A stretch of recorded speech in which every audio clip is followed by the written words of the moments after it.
वास्तव में ईश्वर कौन है? रोटी। ईश्वर कौन है? मैंने कहा रोटी। आप कहेंगे रोटी ईश्वर है? हाँ हाँ, कुछ देर के लिए रोटी को ईश्वर मान लिया जाए, वैसे रोटी ईश्वर ही है क्योंकि वो आपको जिंदा रखती है। लेकिन मैंने रोटी क्यों बोला?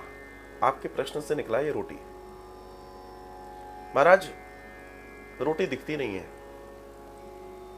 खेत में जब किसान गेहूं के लिए हल चलाता है तो रोटी नहीं दिखती, और जब गेहूं की बालियां बड़ी बड़ी हो जाती हैं तो रोटी नहीं दिखती, और फिर जब किसान उस गेहूं को काट देता है तब भी रोटी नहीं दिखती। फिर उस गेहूं को सफाई करके बोरों में पैक किया जाता है तब भी रोटी नहीं दिखती। फिर उसको ट्रांसपोर्ट किया जाता है, बड़े बड़े गोदामों में पहुंचाया जाता है, तब भी रोटी नहीं दिखती।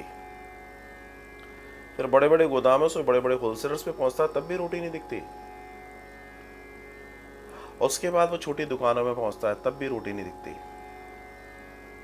उसके बाद आप उससे खरीदते हैं, रोटी तब भी नहीं दिखती। फिर आप खरीदने के बाद उसको चक्की पर ले जाते हैं, रोटी तब भी नहीं दिखती। हाँ, लौटने में वो सफेद सफेद आटा जरूर हो जाता है, रोटी तब भी नहीं दिखती। उसके बाद वो आटा घर आ जाता है, रोटी तब भी नहीं दिखती।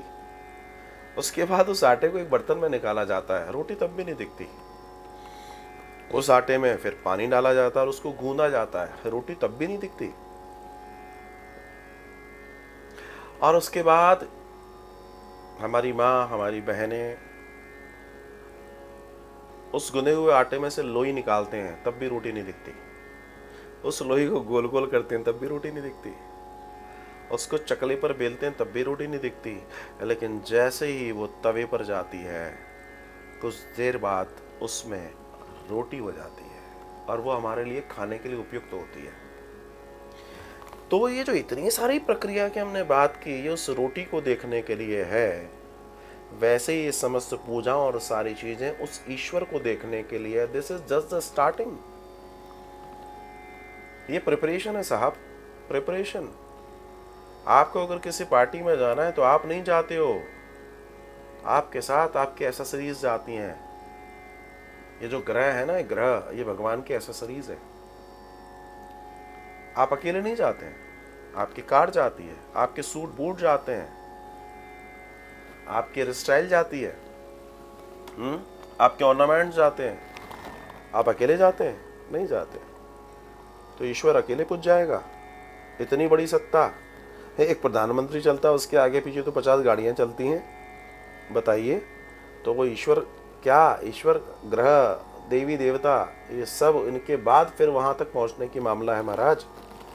कहने का तात्पर्य है कि ईश्वर का अपना एक अनुशासन है। और ये जितने ग्रहों की हम बात कर रहे हैं, जिसकी भी बात कर रहे हैं, ये सब उनके ही तो अंग हैं। अंगों से ही एक शरीर बनता है। आपका ये अंग न हो, शरीर हो जाए, कैसे हो सकता है? क्या पॉसिबल है सार्थक?